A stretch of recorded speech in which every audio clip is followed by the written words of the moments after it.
Utah State at home tonight against Nevada here in Logan, Utah. Good first half, 7-0. Utah State had the lead to start the game, pretty much even since then. As Nevada have come back and made it a game, 9-point spread here at the half. It is 42-33. Utah State with Stu Morrow in his last season is 17th at the helm here at Utah State. Scoring leaders, first half of play, shouldn't be a big surprise there. West we featured pregame, Moore we featured pregame. They led their teams in scoring, and interesting stat we didn't mention yet, Joe, about that first half. 17-9, Utah State out-rebounded, yet they're leading by 9 in this game. It's amazing how much the worst rebounding team in the league, even though they're getting better, and you think being out-rebounded that badly, here they are with a 9-point lead.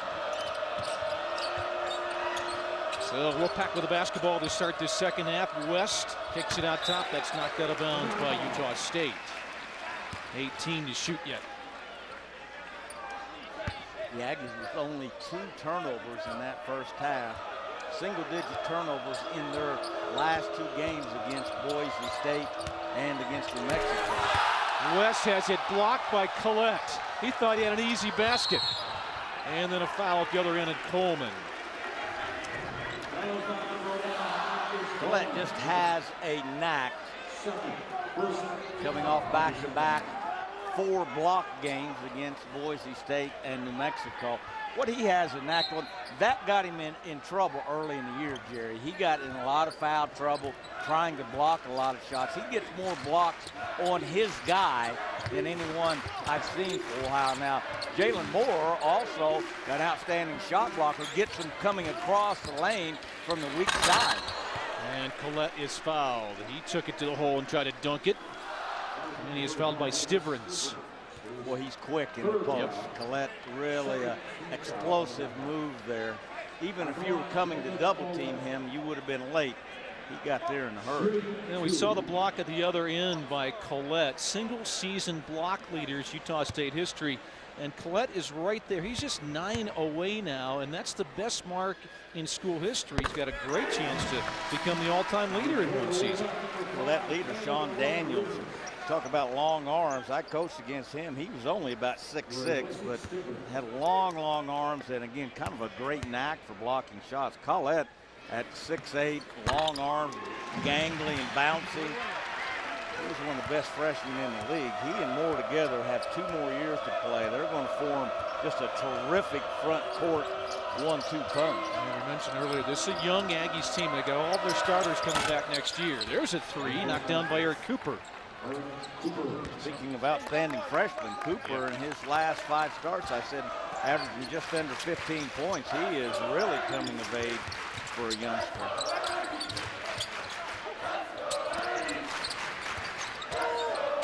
Smith taking it to the hole. Left-handed lays it in. Chris Smith is actually the 2nd leading rebounder in conference games for the Aggies, the 3rd leading scorer, overall, and he does it in such a quiet fashion. He is so unflamboyant in his offensive games, one of the leading 3-point shooters. He has been just a terrific pickup for the Aggies this year from Yuba Community College in California. Shot clock to 8 here for Nevada. Coleman, little runner, that one's off. West tapped it, and West is fouled as he fought that offensive rebound. What's Chris Smith here? You have to honor his 3-point shooting as one of the leading 3-point shooters in the league, and when you get out and close out very hard on him, he gets it right to the basket. There, that replay, you saw A.J. West working that offensive glass again, keeping that one alive. Those big, broad shoulders, Jerry, he just carves out positions or space to rebound from. A.J. West has 6 rebounds now, 5 of those on the offensive end. We can see why he's leading the country in offensive rebounds. Of course, he gets 2 or 3 of his own missed shots every game, too. I always accuse my guys of padding their stats like that. They miss on purpose and go back up and get it.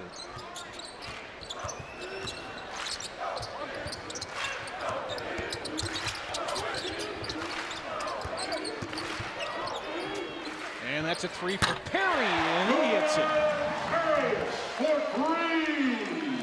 Another freshman on this team, Julian Perry.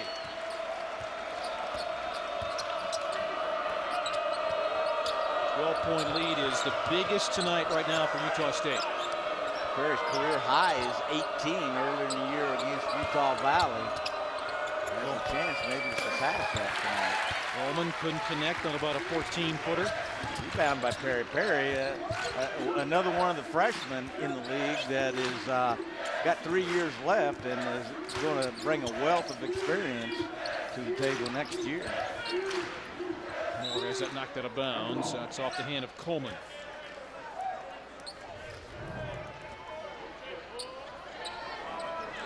Caught it right in rhythm there. Squares up. Not a picture-perfect shot, but we won't argue with the result. Smith all the way, and he lays it in. And now the Aggies pulling away a 14-point advantage. Back-to-back drives by Smith. He is one of the 4 guys that had double-digit points in their win over the Pitt with 13 points. His back-to-back 3-point shots made though right before halftime really gave the Aggies a lot of momentum going into halftime. His drive before that, he went to his left and finished. That one to his right. And again, he to me, Jerry, just seems to kind of walk by you. You know, a lot of times the guy will explode to the basket and you say, wow. And he just kind of saunters in there almost. He's had a terrific year for a junior college kid. I could really use a hoop right here. Down now by 14. Into the paint, Coleman. He couldn't finish it. Look at West with the offensive rebound, but knocked from his hands. Collette on the move. He can handle the ball. Too strong. Stivrins the board. And a steal. Moore. Terrific job by Jalen Moore there, using his body, trying to get to the free throw line as well. That was an outstanding play that he made look pretty early. Utah State hotter than a cheap pistol coming out of halftime now. Up big over the Wolfpack.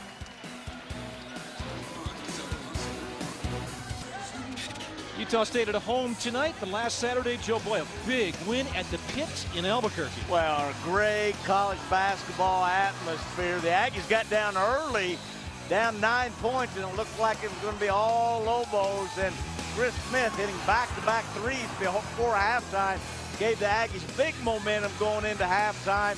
They opened up a 10-point lead, and that was a huge win for these Utah State Aggies. Put the Aggies over 500 in the conference with that 6-5 mark. It was the first time they won in Albuquerque since 1979. Oh, what a big win. Well, Stu Morrill, for all the success he has had, was only 3-12 against New Mexico going into that game. Criswell with an air ball. It's amazing, Jerry, looking at those conference stats. The top 7 teams are only separated by 2 games. Yep. Collette spins and lays it in. It's all Utah State so far in the second half. Wow, great footwork by Collette. He felt the mismatch. Michael Perez, the guard, on him there and just took his time. But, boy, he had feet like a tap dancer on that one. That was a difficult move. Criswell might have gotten away with traveling. Instead, he is fouled. And we'll have to take a break again in the second half, and 15:23 left to go. Utah State now with a commanding lead.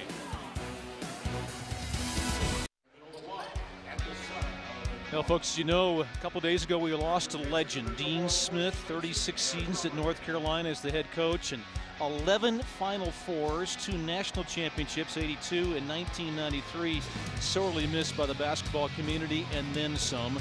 Stu Morrill didn't know Dean Smith real well, but he remembers this about Dean Smith.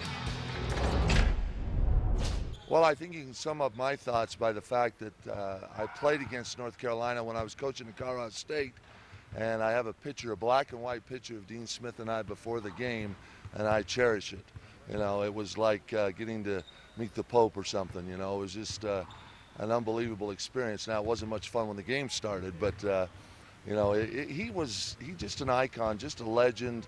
You know, if you ever wanted to coach for a living, you looked at how he did things and said, you know, that's how I'd like to do it. Joe, in your mind, anybody, not in your mind, but in your experience, anybody you ever run into that didn't say good things about Dean Smith, other than the coaches he beat? No, and I was just sitting here listening to Stu's comments and thinking, anytime Dean Smith's name comes up, they talk about his success, but they always conclude things with what a gentleman he was as well, and how much he's done, not just for the game, but for his players. He integrated the ACC when he brought Charlie Scott, the first African-American player ever at North Carolina, and they put the shot clock in because of Dean Smith. Remember the four corners? Everyone thought he would be mad about that because he had perfected the four corners. That's why he ran it almost in protest of not having a shot clock. So he not only had an impact, he changed the game. Jalen Moore with a clock winding down takes and makes a three. He had been quiet since the beginning of the game, but not quite on that one, and now a 19-point advantage. Boy, he has a pretty jump shot. I've said this before. His dad, Jimmy, who was an outstanding player here, went on to play in the NBA. I'm sure had that young man in the driveway at a very early age working on that release. Watch how easily he shoots this. Great lower body strength. That's how you get distance on your shot. And just a wonderful follow through, a great stroke, great lift on the shot. Jerry, when you talk up there, his dad, Jimmy Moore, they always say he's an administrator. I always kid him. He was just an old college ball coach when I met him, an assistant here for a handful of years before he got into administration. And again, Jimmy himself, an outstanding player here for the Aggies. Like I said, he played in the 80s. It was the late 70s when he was a star here. 58-39, Utah State. Little runner, banking up and in. Nice play there. And number 21, Eric Cooper's had a good night. The freshman, as we said, only starting his 5th game tonight. Coach David Carter had their win at San Jose stopped a 7-game losing streak, and when you're on a losing streak, you start putting new people in the lineup to try to change something. Cooper cut off by Jalen Moore, and then double teamed the corner. He might be in trouble, and I believe he called the timeout. He did. Pretty nice recovery by Cooper there. That was not a great pass or an easy pass to handle. Hit him about the knees. He dribbled out, and the Aggies, boy, locked the door on him there, and Coach Carter calling a timeout.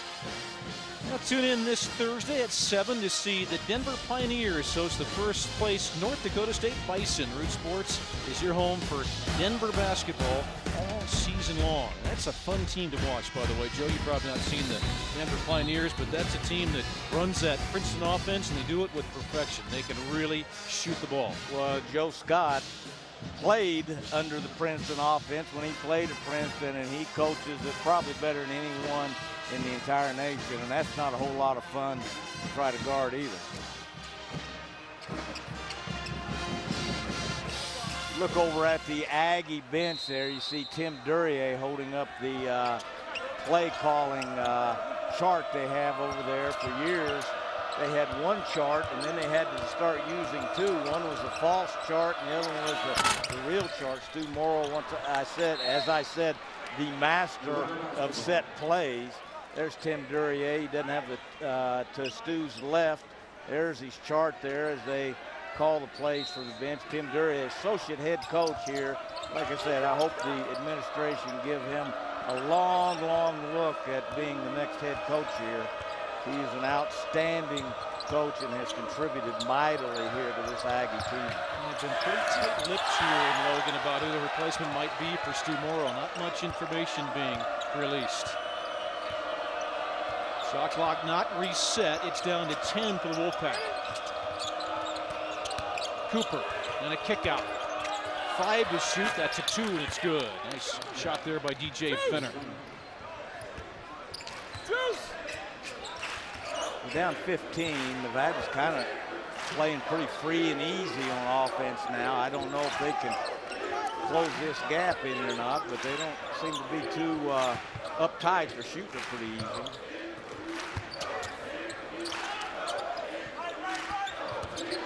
Still plenty of time left. The Aggies better not let down the guard to get too relaxed here. One thing that's tough for the Wolfpack, not a good three-point shooting team, so really tough time coming back that way by hitting threes. And there's a steal, and that's a breakaway. Michael Perez will lay it in. One of the few turnovers for the Aggies this game. I mentioned one of the very best teams in the nation, only averaging 10.2 turnovers per game, and in single digits their last two games. In the paint, then a kick out. Patient offense here for the Aggies. Into the paint and a foul. JoJo McGlaston will get to the free throw line when we come back. We have 11:46 to go. Half number 2 in Logan. And it's Utah State, 58-45.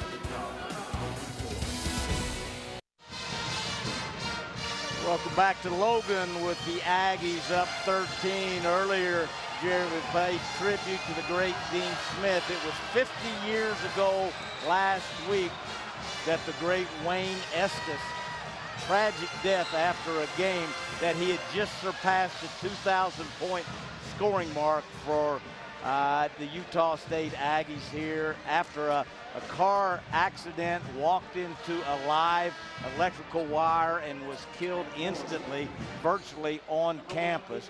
One of the all-time great players here, maybe in the state of Utah, the biggest name in Utah State basketball history. 50 years ago this week, the passing of his death. Talked to some folks around here earlier this year when we hear Joe, and no one can say bad things about that guy in the game he had. What a shooter, they tell us. Oh, they say he was one of the best pure shooters, you know, maybe of all time. That his shot was so sweet, and he's just coming off an unbelievable game the night that he was killed. In fact, the Aggies built a new practice facility, weight facility. It just opened this year called the Wayne Estes Center. Wolfpack of Nevada trying to work their way back in this game somehow. Down 13. Coleman in traffic. Oh, good play. That's where Coleman is at his best, getting it to the basket. A kid who's logged a lot of minutes as a point guard for Nevada. A good pass in the paint, and then a better handoff. That shot is blocked, but Jones gets it back. Shot clock is not reset. Noma Aya and a pass to Moore, and he is fouled. He was looking to dunk with two hands. Nice pass by Noma Aya, a kid that hadn't gotten a lot of time of late here, but really a nice find and just an instinctive cut to the basket by Jalen Moore. Hard foul by Stivrins, but he almost had to do that to prevent the easy basket. I've said a lot of good things about this young man, Jalen Moore, all night. One of the best things about him is his retro heritage, I think. It takes me back to my being a fan of the old ABA days in the 70s. Dr. J, a lot of those cats back at that time, high rises with that same type of throw. Jalen Moore's slave to fashion with his hairdo. He's listed at 6'8", with his hair, about 6'11 and a half. Boy, he's a nice kid, too. Yes, he is. As you would imagine, Jimmy Moore's son, but what a gentleman and well-spoken. What a great representative of Utah State basketball. Retry off the front. Long rebound coming out. A.G. West, for all of the accolades he's got as a rebounder, he is a great passer out of the low block. That was not an easy pass. He just executed, looking clear across the court to complete that. Look at Moore come across and block that shot by West. Moore for three. Off the back this time. Jalen Moore coming off a three-block game where the Aggies had 7 blocks last Saturday. And I don't know that, as long as I've known Stu Morrill, that he ever has coached that or really encouraged block shots, but Moore and Collette just kind of naturally come by that. Again, I think sometimes trying to block shots kind of gets you in trouble in terms of foul trouble and stuff, but these guys have kind of grown through that. Collette and Moore, I'm speaking of, and have been pretty effective blocking shots. In fact, they're second in the league in block shots at over 5 a game.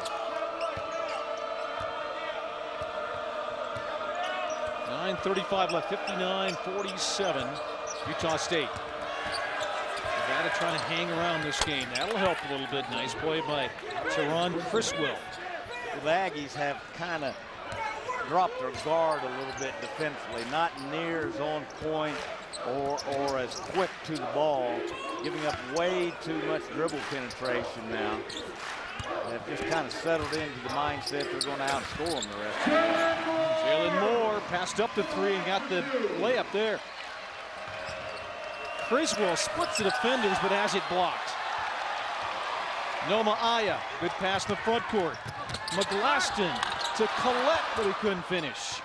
Great job by Collette running the court, just couldn't seal the deal. Noma Aya, and out of bounds. We have a foul, I believe. Yes, it is a Noma Aya. Good hustle by Noma Aya. Kid out of Las Vegas, he and Collette both signed national letters of intent and then went on their Mormon mission. Once again, Jalen Moore showing his versatility offensively. Nice, tight shot fake when he caught that. Really didn't get out of sorts. Got his man up in the air. 2 dribbles to the basket and a great finish. Noma Aya, as I was saying earlier, he and Collette both, after they signed with the Aggies, then went away on a 2-year Mormon mission. A little bit older for the class than most guys. Stu Morrill calls Collette a typical Utah freshman, 21 years old. He has a steal. Running the court, little floater, he couldn't get it to go. A little bit too much there for the 21-year-old freshman. Oh, look at the dunk attempt by Coleman. Missed, but the rebound to a teammate. He gets it back and penetrates and picks up the foul. Boy, fearless offensive basketball, Marquise Coleman. Stu Morrill not real happy with Collette's last play. Look at him. Coach Morrill standing there with his arms crossed. He's, you can tell that was not one of his favorite plays. He tells Collette, pass the ball, pass the ball.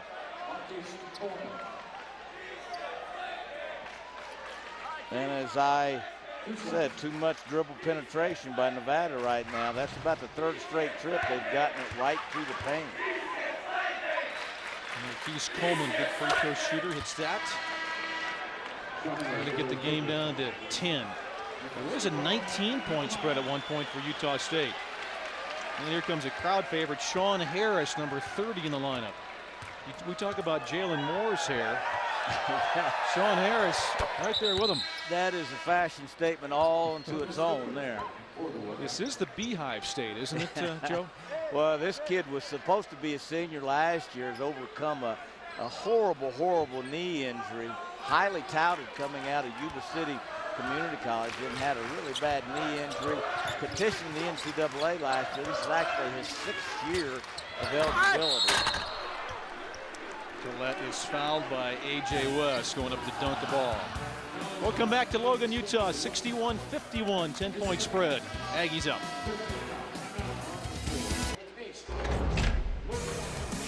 Jerry, bring a bag of chips and a potato salad. It's a block party. Come on down. The Aggies with 8 blocks, 3 by Elston Jones, 3 by David Collette, 1 by Jalen Moore, and 1 by Chris Smith. I tell you, they're just swatting them away like summer flies. Block shots leaders as teams go. Utah State 3rd. UNLV, a very athletic team, and almost 7 blocks a game. That's a big number. And San Diego State, Nevada right behind them, so 3 and 4 in the conference at each other tonight with blocks.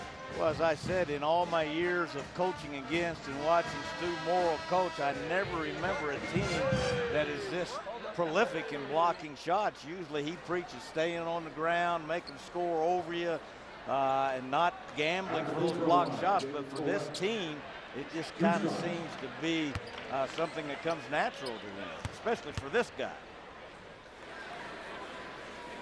And Collette was able to knock that one down. When you get out rebounded as badly as Utah State has gotten out rebounded this year, you have to do other things, I guess, Joe. And blocks is one of them. It's amazing, and that's another amazing thing. No one's do more than coaching against him as long as I have. If you didn't rebound against his teams, you had no shot. It's just amazing how hard they play, and that they're not a better rebounding team than they are, and it's a head scratcher for their staff too. I've talked to them about it several times, although they have gotten better. Rebounded tonight 27-16. And that's a basket interference called against Utah State. But you talk about the other things they do well. They only have 4 turnovers tonight. They're shooting 61% for the game. When you take care of the ball and shoot it in like that, you can have a couple liabilities and get away with it. Chris Smith maybe too unselfish then. I think he could have got that one to the basket. Perkins will take a 2 just off the front. A.J. West with a rebound. Not a lot of defensive boards. There was one, however. West now, I think, with 9 rebounds. Does that give him 0? Well, that is 9, yes. Under 7 minutes to go in the game. 12-point spread. Christian Wood, long arm center from UNLV, leads the Mountain West Conference with 13 double-doubles, but A.J. West is second with 10, setting on 9 rebounds right now. And that's a 3 count. Picture perfect execution there. Chris Smith with a drive to the paint, collapsing the defense. Coaches call that a draw and kick. Draw the defense, kick it to the open man, and that one was executed perfectly. Wolfpack had the lead down to 10, but now they trail by 15. Another great pass by West out of the low block area. He doesn't panic when he gets double teamed, does he? I like the timing, the rhythm he plays to. Like you said, Jerry, he never goes fast down there. Always seems to be under control. And it's a violation. Shot clock with an air ball. Pretty good shot, just didn't draw any iron. That's a typical defense for Utah State right there. Possession like that for the opponent. Harris, left-handed, got it, his first bucket tonight. Terrific play by Sean Harris. He gave him 10 hard-played minutes off the bench at the pit the other night and contributed 2 points. He's usually a guy that just comes in, defends, and rebounds, doesn't score a lot of points. That was a nice finish with his left hand. Stivrins, nice little ball fake to get to the hole. Stivrins has not played a lot of minutes tonight, but he just looked pretty impressive offensively. Remember, he started the game off with a 3-point shot at 6'11". Father Alex played for University of Colorado in the NBA for a while, including the Suns. And Stivrins has it tipped away, but a rebound for Coleman. Good pass. West lays it in. Well, big guy runs the floor well, Joe. I was just going to comment on that. How about 6'9", 235. He ran the floor. Looked like he was about 6'3". He ran it easy. And tipped away. Stivrins has a steal. Maybe Collette was getting ready to dunk that before he caught it. Coleman lost it, and Harris. Smith will take it toward the hole and sneak it right by Stivrins. Wow, he's a good player. Yep.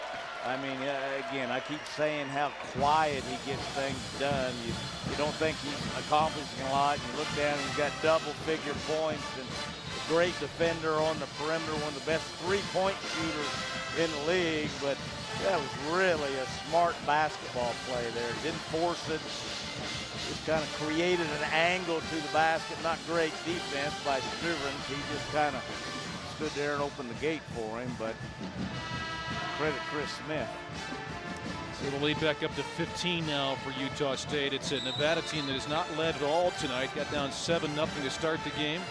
Came back a couple of times the first half late, cut it to 1, down 11 at the break, second 9 at the break, and down by as many as 19. And now 15 with 4:34 left to go. Well, I had a long talk with an old buddy of mine, Doug Knopsick, 6-year associate head coach there with Nevada. And, you know, he said it's just been that type of year. Our kids haven't given in. They've played hard. We've had a few injuries. He said, but we've made key turnovers in key situations. Coming down the stretch or times where we could get over the hump, we turn it over.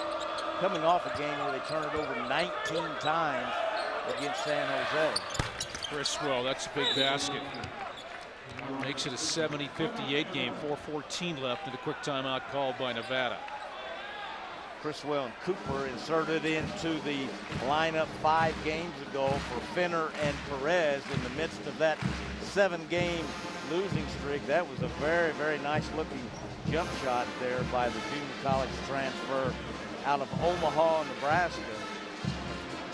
Afraid it's going to be too little too late though. The Aggies have kind of held them at bay. Every time they look like they're going to close it to single digits, Jerry, the Aggies go on about a 6 or 8 game run, 6 or 8 point run, I'm sorry. Seems as if they just sort of toy with letting up maybe defensively a little bit and then get back in the game with some offense. The Aggies are playing with great confidence right now. They have had trouble finishing games. Boy, they had UNLV dead in the water. They had New Mexico dead in the water, and you know, it sounds so negative, but they virtually just gave the games away with mental mistakes and missed free throws at the end of the game. And it looked like New Mexico last Saturday could be the same situation, that the Aggies lost a 10-point lead and it got down to about 3, but able then to close the deal, so showing some maturity and confidence as a team. Try up and in. Boy, the threes have been good to the Aggies tonight. Another one for Chris Smith. Second best 3-point shooting in the Mountain West Conference in league play. And talk about shooting it free and easy. They look like they're in practice right now. That one missed by Foster, kept alive, out of bounds. And Utah State. Just 3:40 left to go. The Aggies with a comfortable 15-point advantage. Mouths are watering, lemons are squeezing, and stomachs are growling. Or is that just me? Every minute between you and Red Lobster's Lobster Fest feels like an eternity. And who could blame you for craving our largest variety of succulent lobster dishes all year? Dishes like dueling lobster tails, with one tail topped with creamy shrimp and a second tail stuffed with tender crab. I was hungry already, and now you show me lobster lover's dream? Let's make this dream a reality. A delicious, delicious reality. But one that won't last forever, so hurry in. 73-58 Utah State. Some strange numbers we look at our game summary. How about 16-3 on offensive rebounds, favoring the team that is down by 15 points at this point. And Utah State offensively, Jalen Moore, Joe, 7 for 8 on the floor. Boy, he's coming off a game where he had 19 in their win at the Pit last Saturday, and he has scored in a variety of ways, going 7 for 8 from the field, hitting mid-range jump shots, getting it right to the basket. He is 2 for 3 from the three-point line. As I said, this kid keeps getting better every weekend, and I just think he has such an unbelievable future here at Utah State. It'll be exciting to watch him the next 2 seasons. And he's played out of position virtually all year. 6'8", they're playing him as a power forward. He is a natural 3-man or small forward, the way he shoots the ball and the way he handles it. I think it's smart to say, too, he responded to that playing out of position thing pretty well. I mean, he's got the rebounding down. He's playing defense at the low post much better. Well, he's just one of those guys that says, Coach, whatever you need, that's what I'm going to try to do. Moore, we were here early today, first one out to shoot at the middle of the afternoon today. Well, you don't get a great looking stroke like his by not getting out here early and working on your form, because he does have just a beautiful looking jump shot. Another kid's having a great night tonight. Again, it's kind of quiet, but for a point guard, 6 assists, 2 turnovers. Darius Perkins, that's his 5th game this year with 5 or more assists, coming off a game where he had 6 assists and no turnovers against the Lobos. He is, as I alluded to earlier, he has had a tough transition here, not only being a junior college player, but then transitioning from a two-guard position to a point guard position. He's become one of the more efficient point guards in the Mountain West Conference. He had 11 10 assists in a game against Air Force this year. Had a double-double in that game. 11 points and 10 assists. All 5 starters returning for this Aggie team next season. And it's kicked out of bounds by Utah State. I thought it went the other way, but they're going to give it to Coach Morrill. With only about 7 or 8 games left in his career, he's not through pointing out the mistakes by the referees yet. He certainly did not agree with that call. Shot clock not reset. It's to 12, 2:35 to go. Cooper for 3. Got it. Speaking of quietly effective, the freshman from Nevada is having a pretty good night himself. Team on 3, 6 of 13. That's a team 25% coming into the game from beyond the arc. Playing hard, the Wolfpack. Maybe just not quite enough, however, tonight. Collette is bumped on his way along the baseline. That's a foul on Elijah Foster. With A.J. West not in the game now, his string of double-doubles is going to come to the end. Only 7 rebounds, 10 points for him. The Aggies, for whatever reason or however they did it, kind of held him in check. He did not dominate the offensive glass like we kind of thought he would. Perkins down low, and a late whistle foul on Foster. 2 minutes to go.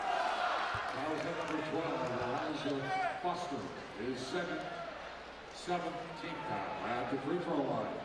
The Aggies have been just terribly effective tonight. Terribly effective. I'm not sure that's right terminology, but they've been awfully effective. 61% from the field, 56% from the three-point line, 5 turnovers. That's how you win and still get out rebounded. You take care of the basketball. They just, and that's an earmark of Stu Morrill's coaching, soon to be legacy here. His teams very seldom ever beat themselves. You had to come in here or whenever you played them and beat them. They usually didn't turn over. They played hard. Again, you just knew you had to bring a lunch and a lantern when you were going to play one of his teams. It was going to be an all-day affair. That's a terribly good point. Terribly good. Thank you. We've had a terribly good broadcast tonight, my friend. Up until right now. I have a way with words, if you haven't noticed, that it's kind of unique. It's the Cravens language. There's the English language, and I'm liking it. 1:17 left to go. Being from southern Indiana, and my wife is from New Jersey, she used to say that my family and I talked in code with the terms we use and stuff. I told her I was never going to let her know what that code was either. Steal for the Aggies. Up on a minute to go in the game. 1 minute. Left time a 9-point spread, and now it is 13.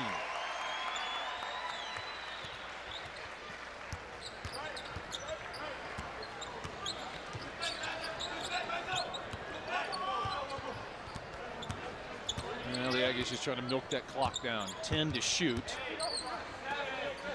Moore got to the wing, they'll fade away. That one's not going to go. A rare miss tonight for Jalen Moore.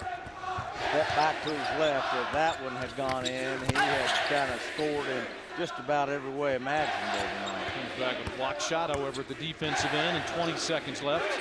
Aggies can dribble this one out. They will win their 14th this year against 10 losses and go to 7-5 in conference play. Wolfpack continue to struggle some. They're now 3-8 and 7-16 overall. And there is our Smith Spectrum horn and a win for the Aggies at home. 75-62 is our final score. So the Herd happy about things tonight with their team winning. And this Utah State team, Joe, I don't think can stress it enough. The improvement beginning of the year until now, phenomenal. Well, they look like two different teams. We had them in November. They got down 16-1